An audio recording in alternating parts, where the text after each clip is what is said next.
Welcome, everybody, to a really exciting and a really special episode of Understable Minds. As always, I'm joined by Mr. Eric McCabe. What's going on? Eric.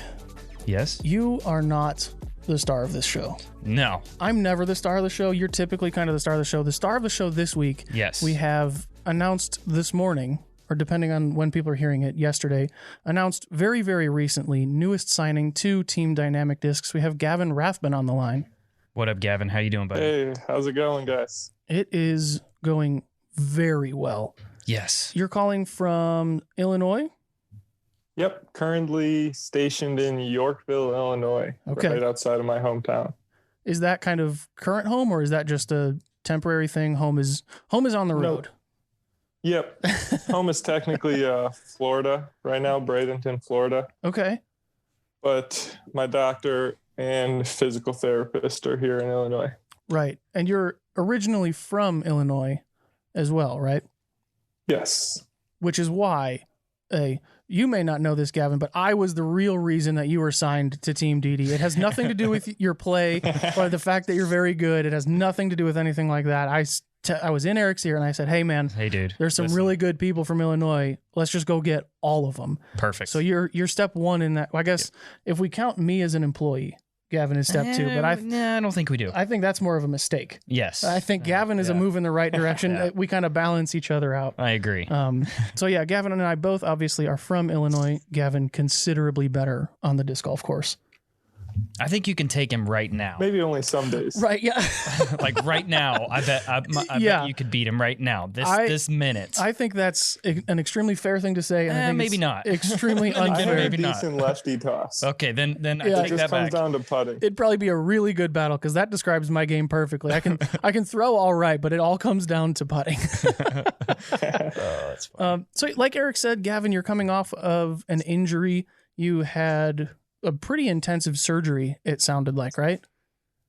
I mean, you can call it intensive, I guess. It was fixed to a torn labrum in my shoulder. It's like the circular muscle that holds your shoulder together in the socket.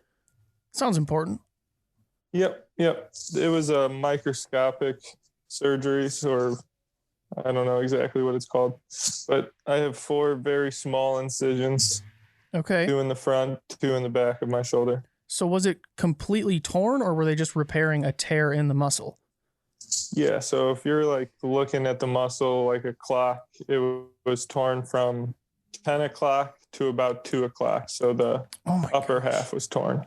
And do you have any idea? Go ahead. I played a little bit too much after when it actually happened, because it wasn't like, it's not a painful thing. I could throw a backhand with little to no pain when it first happened. Actually, no pain at all, if I'm being honest. And my sidearm just felt off. It felt like I had a weird timing issue. And then when it came to putts, it felt like I couldn't quite follow through like normal. So it was like a mental battle more than anything else. Just, I didn't think that it was an injury. I just thought that something was going on with my game. So I was constantly trying to fix that. Yeah. Did it ever get to the point of feeling pain, or was it just like, this isn't working, I'm going to go to a doctor and see if there's something that I just don't know? Yeah, some point at Worlds, it was before the tournament started, right after, surprisingly, the long drive competition. That's when it started becoming more of like a painful thing. And Okay. I was planning on going to the doctor at Ledgestone because my insurance is in Illinois. And Right. once again, probably messed up, not just going directly there and finding out what was wrong. And arguably probably one of the worst times, Right. like right before It's World extremely, Championships to start to feel pain and start to doubt yourself. So yeah, Right. that's a bummer, but it sounds like you are on the mend and you are getting some physical therapy done and rocking and rolling. Last time we talked, at least you were feeling pretty good. Range of motion is still not quite there, but you had mentioned potentially being able to start putting soon. Is that right? Yeah, hopefully after the month is over. Yeah. Okay. Sometime in the middle of December, we're hoping. Perfect. Cool. Perfect. What is it? Like Eric said, you're doing physical therapy. Is that all it is? Just kind of light physical therapy and then rest, or is there what's the recovery kind of process been like? So today is actually marks 3 weeks since surgery. Okay. And yeah, we're starting to get a lot of movement with, obviously I'm not doing it. They're controlling my arm. Mm-hmm. We're keeping it to small exercises, very minimal. And I repeat those same things at home. Okay. 3 times a day. Have they given you a timeline of, when you think if you can start putting soon, that's obviously a great sign considering it's only been 3 weeks. Have they given you a timeline on when they think you can start kind of throwing approaches or maybe some little gentle stuff like that? Yeah, we have me and my physical therapist. It's a team of physical therapists at Achieve Orthopedic Sports. We have set up a pretty good list of goals, which the putting was one of them. A couple smaller goals and even sooner time is getting my brace off, which you guys can see. I know the people won't be able to see, but being able to sleep not in a recliner, that's a huge goal. Being able to sleep on my back. Recording in progress. Absolutely amazing.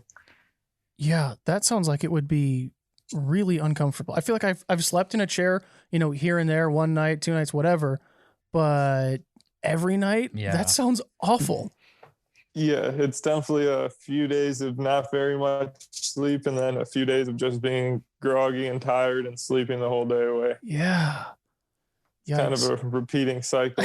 But ebbs and flows of good days and bad days. Yeah, definitely. To go with the goals, though, like I said, hoping to be putting by mid-December. January is when the real strengthening is going to be happening. So as much as I could probably start throwing approach shots, like you mentioned, that goal is for the very beginning of February. And so I should be able to do it comfortably. Mm-hmm.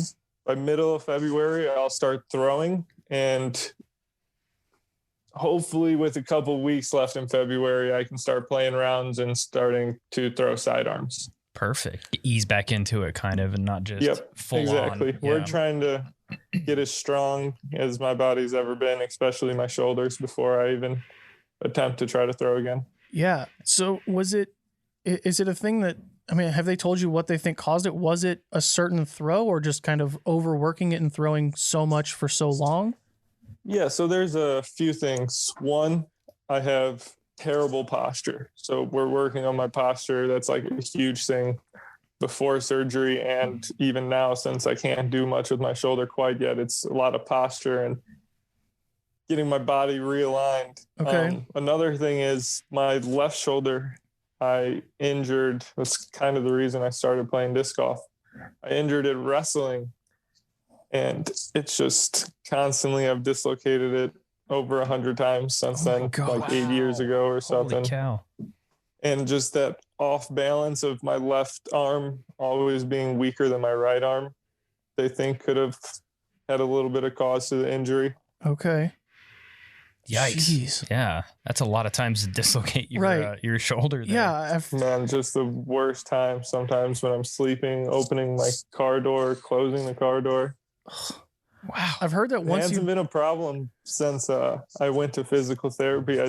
I went to physical therapy for 2.5 weeks before surgery, and I haven't been stronger than before surgery in quite a while. So yeah, they're really good over there. Yeah. Sounds like it. Man, I've heard that when you dislocate something, it makes it easier to dislocate it again in the future. Oh, yeah. So I'm just imagining you walking around, going to pick something up and your arm just kind of falls out and you just got to put it right back in. Right. Yeah. And that's exactly when I think of every time Ralph, my dog, jumps up on the couch because he dislocated his hip a couple years ago. Oh man. But he's 18, so he's kind of a senior citizen. But yeah, that's absolutely what I've heard. So scary. So it sounds like your prep time for next year will be considerably shorter probably than you've had ever before. Yeah. Does that play any games on you? Do you think like there's going to be even more pressure on me to perform, or do you kind of say, you know what, if I don't play my best at the beginning of the season, it's fine. I didn't have the full off season. I'm only coming off a couple weeks where everybody else has had months. Plus you're playing with new discs. No doubt. obviously I always expect a lot from myself. There's no question about that. But yeah, it is going to be very hard with probably I'm skipping the Las Vegas challenge because that's a extra almost 2,000 miles there and back from going to Texas. And so I'm skipping that to give myself as much time as possible to prepare. And I don't know, I have so much fun playing disc golf and I miss it so much right now that I can't even imagine how I'll be feeling then. So I'm sure more than anything, I'm just going to be stoked to be out and play. And whenever I'm super happy and excited to play, I typically do well. Exactly. Yeah. Having the right attitude on the course, I think helps. And it's not like you're completely unfamiliar with the Trilogy lineup either. You know, being on Latitude 64 at one point. And so kind of going back to that, what discs are you looking forward to throwing, or that you have been throwing, like, you know, the discs that I had sent you, that kind of thing? Like what's the lineup that you're thinking is going to be in your bag? So I'm obviously a fan when I throw distance drivers to throw more overstable than understable. And if I throw a disc understable, it's more of a fairway driver. And this last year, I've almost winged myself off drivers completely. It could have been something to do with my shoulder injury, but stayed mainly to fairways. So one disc I'm extremely excited to start throwing is the Invader. Yeah. That one's getting my interest when I have a healthy shoulder to be able to toss that around. The Adder you send me, that mold seems amazing. It just looks good. It feels good. The Rive. And I don't know. I'm really in between like a Ballista Pro, Raider. It probably those two for like my main go-to distance. Yeah. And I think, I haven't decided that quite yet. And I think there's room for both in the bag, to be honest with you. Like for me, the Ballista Pro tends to be, I personally throw it on more open shots that I can let the disc work a little bit more, is where the Raider tends to be just a little bit more stable, a little bit more predictable, and maybe not quite as far. So, you know, that's something to consider when you're out there. But the Ballista Pro, that's like the longest disc I've ever thrown. It's ridiculous how far it goes. It's crazy. And I'm old. Can't wait to toss her with a healthy shoulder. I know. I can't wait to see it for sure. Yeah, the Rive was one that I thought for sure. It was like, because for me, that disc is a little bit too overstable. And if I can get it to like 400 feet, then for someone like Gavin's arm speed, it would probably go so very well. Twice as far. Yeah. At least. So it was a few years ago that you were with Latitude, and then obviously you went to Discmania. But now that you're coming back, I guess I don't really know what your experience with dynamic discs was before, but what are kind of, now that you've been with us for officially a couple of hours as people are hearing this, but obviously, like Eric said, he's sent you some discs. You've been talking for a little while. What are your kind of first impressions of dynamic discs? Really good question. I haven't gotten to, fully experience. Should we wait until you can come to the warehouse? Right. He hasn't made it to the new warehouse yet to experience it. So this answer will probably change when he walks in that front door. Right. There's no doubt about that. Yeah. It'll probably be a little bit different. I haven't gotten to throw a disc in any disc, dynamic disc, anyone's disc. And when was the last time I really threw a disc? Probably 2 days after Ledgestone. I don't know what month Ledgestone happened this year, but that was the last time I threw a disc more than 50% power, I'd say. Wow. Even when I played at the match play championship, I was keeping everything under 50%, just making sure I was throwing the disc flat or a little bit of Anheuser. So, but that being said, I did get a couple warships and truths, and almost aced twice with a truth at my home course in Florida before I came back. Heck yeah. So excited for that one. Yeah, off to a solid start with the mids, I guess. So we've kind of got a little bit of a background into Gavin on the course, but I want to kind of tell me, who is Gavin off the course? Our fan base probably isn't that familiar with you. Back when you were with Latitude, you didn't have nearly the profile that you do now. And it was a few years ago. So most people obviously are going to associate Gavin with Discmania. So kind of introduce yourself and tell the people listening, who is Gavin, the other 22 hours a day when you're not on the course? Well, I grew up playing sports, living in Illinois. So my whole life, from the time I was 3 years old until I was a sophomore in high school, was revolved around sports all year: wrestling, baseball, football. And it was just constant. And living in Illinois, I lived in a subdivision outside Chicago, and we have a lot of cornfields, a lot of fairly flat land. And Yep. so I never putting it lightly. really got to travel and experience nature. And so while I travel on the disc golf tour, I'm huge into looking for rocks, agates to be specific. Luke Humphreys got me into that pretty hardcore. Now it's like one of my deepest passions. Traveling is looking for different minerals all over the country. Very cool. But outside that, I'm huge into hiking. I love fishing. I miss fishing so much too.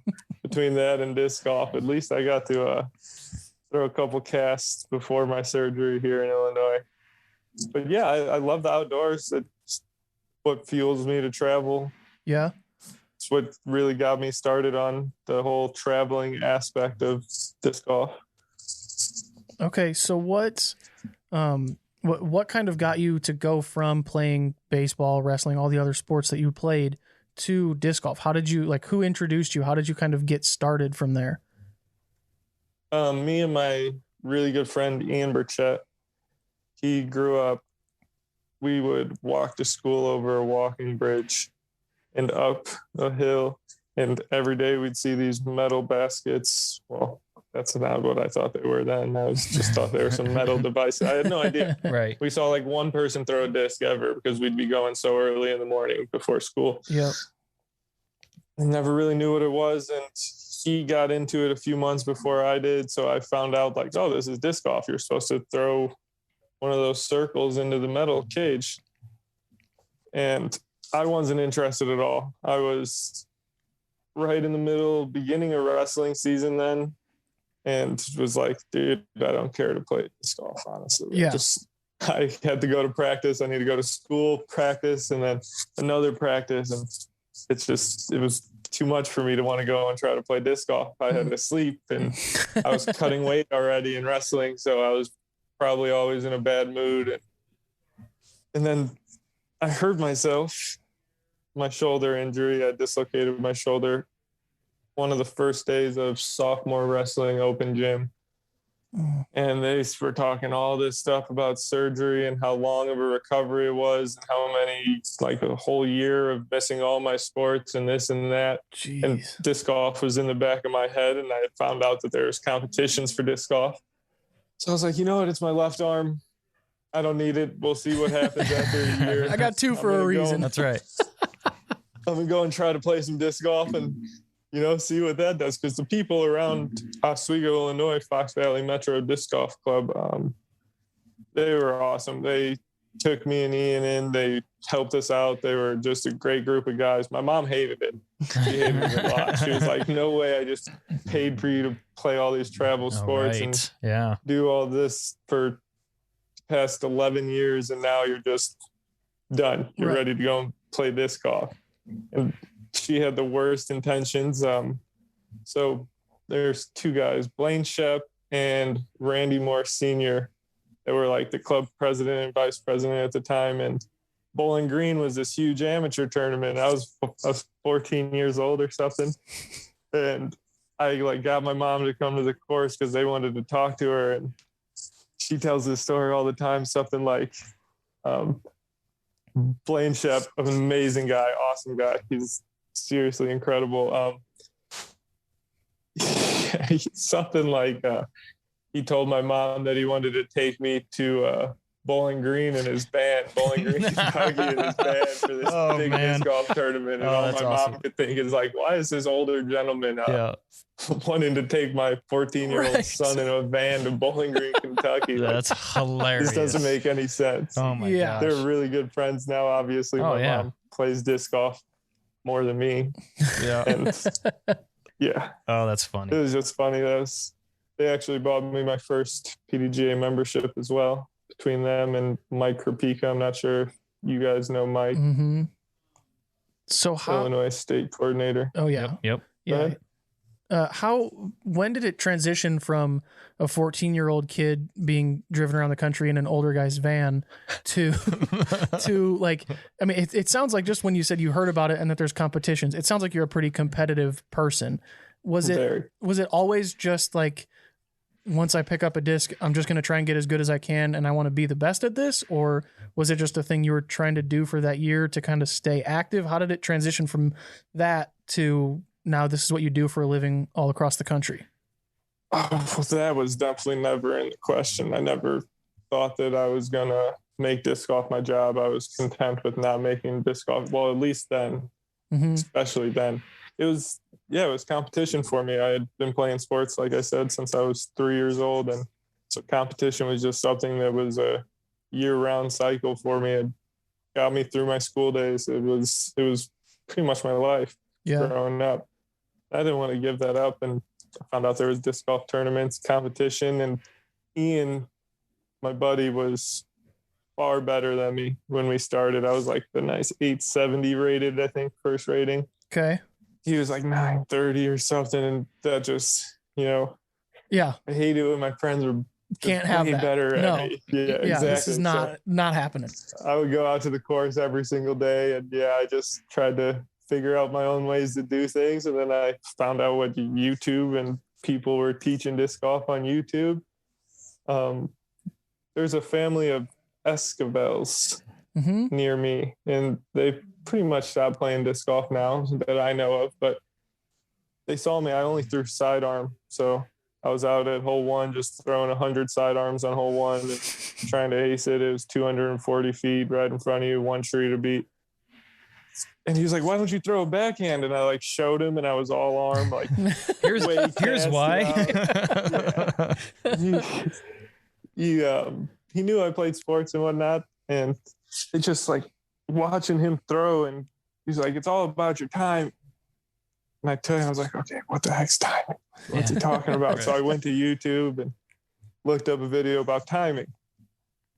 And so I created this thing where it's like, okay, I'm going to keep my hand in front of me until I start taking my last step. And then depending on how far I want to throw, it's how big I take my last step. And I like made it into this weird science for me as a kid. And so I just went to the field and kept trying to get this timing thing down to where as soon as my front foot hit, it was like telling my arm to pull my body across my chest. And that's still what I do today. Mm-hmm. And one of my first backhands I ever threw, just like 200 feet further than I ever threw one. As soon as I found out, like, oh, your hips are supposed to throw the disc too, not just your arm. And it was pretty quick progression once I found out what a backhand was and how to do it. Do you attribute that to kind of having that baseball background? Was there a lot of similarities from either swinging a bat or throwing a ball? Is that why you think you started off throwing just straight sidearms? Because it was like throwing a ball at your side rather than over your head? Yeah, in a way. I was a catcher in baseball. That's all I ever did. So I always threw from my ear. Mm-hmm. So the whole going down to the side was awkward. I'd actually throw a sidearm as like a chop, overstable. Yeah. Couldn't throw an understable disc, save my life. Couldn't not throw it flat. But I think wrestling had a huge part in it because my sidearm, I'm telling you, I was so bad. But as soon as I learned about like the hips, and even in the sidearm, like you still have to use your hips and your lower body to be able to throw it well. Mm-hmm. And once I found, I credit a lot of it to wrestling, being able to use so many of your muscles at once, and you're just being in complete control of your body. I feel like that's what wrestling teaches more than anything. Okay. Yeah, I feel like people always say that baseball is like the best base you could have to become a good disc golfer. but you're not the first person with a baseball background that I've said, like, well, baseball really isn't the reason that I'm as good of a disc golfer as I am. Maybe the kind of having the athletic background, and like you said, you've been playing since you were 3, having that kind of competitiveness in your life that whole time, maybe that attributes to it, but it's not directly, I threw a baseball for the last 10 years, so now I know how to throw a disc. Exactly. Yeah. Really interesting stuff. The last thing that I've got for you, Gavin, is we kind of touched on it a little bit, but what are the 2022 season as a whole? Are you going into that with any sort of expectations? Do you normally, since this is such a weird off season, are you looking at 2022 as a little bit different, or do you just kind of say, look, these are the tournaments I'm playing, I'm trying to win every single one of them, and that's as deep into it as you go? So the past few years, I've set disc golf related goals more than life goals. And I have had a lot of time to think and sit, and, all that's going on is things racing through my mind right now. And I think more than anything, I want to get in athletic shape. I want to take this as a profession. I want to work out daily. I want to really take this as a job. People work 40-hour work weeks. I'm not saying that I'm going to go out there and kill my body and work out 40 hours a week, but I want to stay focused and really come up with a good schedule this season to make sure my body's in the best shape. I want to start eating healthier. I want to put on some weight. I'm stick and bone right now, and my right arm's actually trying to flex, and my muscles never been smaller from these couple weeks just sitting around. You got to just hit a million curls. As a disc golf goals, I don't think I ever want to miss the disc golf pro tour finals ever again. So that's going to be a continued goal no matter what. If I have surgery like this year, then doesn't matter. I want to make it to the finals. That's very important to me. Those events I really enjoy playing, and I think that's what shows like a true competitor is those Elite Series events. Especially the ones that you kind of have all year to build into. Right. So if you have a bad event at, say, Waco, you just, for whatever reason, you're getting bad kicks, you just can't quite hit your lines, it's early in the year, things like that, then it's not like your goal is unattainable now. It's just like, okay, I had one bad weekend, I've got 30 more opportunities, or however many tournaments you play. With how the points and everything work right now, honestly, it takes like one really solid tournament. Yeah. Pretty much to show up at the other ones and play really well at one. Obviously, I'm hoping to do better than that, but of course, that is what it takes to get into that top 32. Is you need to play consistent throughout the year, and you need to have a couple of those standout performances. Do you have any events that come to mind where, I mean, obviously you're looking to play really well at every event, but do you have any that come to mind whether you're more excited to play it, or you think the courses fit your game better, where you think, I want to win everything, but Dynamic Discs Open, that course really fits my game. I'm thinking I can definitely have one of my more top finishes there. What are your events that you're looking forward to most? Worlds being in Emporia. I've only played in Emporia the past 2 years ever, and I feel like I've played very well for my 2 performances, especially last year, not having the best shoulder for it. But Ledgestone every year, I feel like those courses are, especially Eureka. I need some redemption on that one after this season. But that's one tournament I always look forward to, and I still haven't made it to the East Coast, so I'm hoping to go there. Those are playoff tournaments this year for the Disc Golf Pro Tour. I'm hoping to go and play very well then, and especially since my shoulder will be at more than 100% by then. It should be at 120% of what it was with strengthening and whatnot. Heck yeah. That's exciting for sure. So those ones are exciting for me. Cool. Gavin, thank you so much for your time. I know that all of us here are excited, myself very much included in that. Before we do get out of here, though, go ahead and shout out your other sponsors, all your supporters. I know Ian, you mentioned him a couple times. He tours with you. Go ahead and give a shout out to basically everyone in Team Gavin over there. Awesome. Well, huge shout out to my mom, stepdad, girlfriend, they've all supported me these past few years more than anyone could have. You know, it's hard to leave, especially like your girlfriend Right. at home in Florida for the past 2 years while I travel around all over the country and do all that. So they're amazing. This Dot was a new sponsor of mine this year.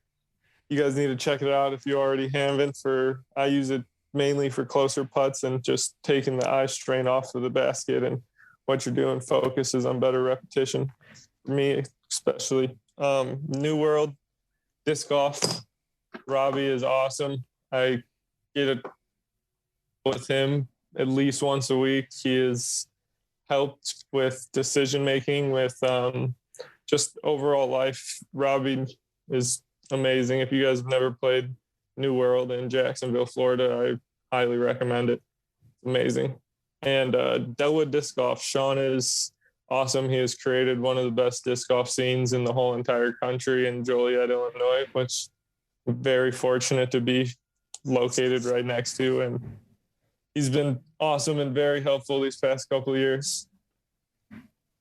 Very cool. Yeah, Sean is the man. I'm not, well, I shouldn't say Sean's the man because I'm not convinced he's human. I feel like every single time I see anything from him, it's like, oh, we put 3 new holes in, we laid mulch for the last quarter mile. Like, it's constantly insane. And that's what a good course is. I mean, you're constantly doing things to it. So yeah. And he is constantly working, and it is a very good course. That's awesome. Gavin, where can people follow you on Instagram, Facebook, wherever you're at? I just created an athletic page on Facebook. That's Gavin Rathbun, and Instagram is where I get most of my use out of, and that's at Gavin T Rathbun. Cool. Thank you so much. The only thing I have real quick is the real reason I'm excited to have Gavin on the team and come to Emporia is getting him out on my boat and going fishing. Oh my goodness. Stop it. Yeah, 100%. Dude. We're going to make that happen. I just watched the episode on YouTube with AJ. With Risley, get out on the boat. Yep, last night actually. Yep, we're gonna make that happen. I got super jealous. You and I are gonna make that happen when you're in town. So I'm very much looking forward to that. Awesome, fantastic. I'm in that conversation. I'm most interested to see which one of you suggests coming back first. Like, who's the first one to say, "All right, man, I think I've had enough"? Because I don't think either of you are stopping anytime soon. No, we may bring snacks and all that. No question about it. Yeah, we'll come back with some fish for sure. We'll just call you guys on Monday morning and be like, "Hey, do you guys need some gas? Yeah, you guys good? You get lost." Oh, that's great. It's gonna be awesome, dude. I'm looking forward to it. Oh yeah, me too. Cool. Thank you so much, Gavin. Yeah, it was awesome talking with you guys. Appreciate you. We'll see you soon.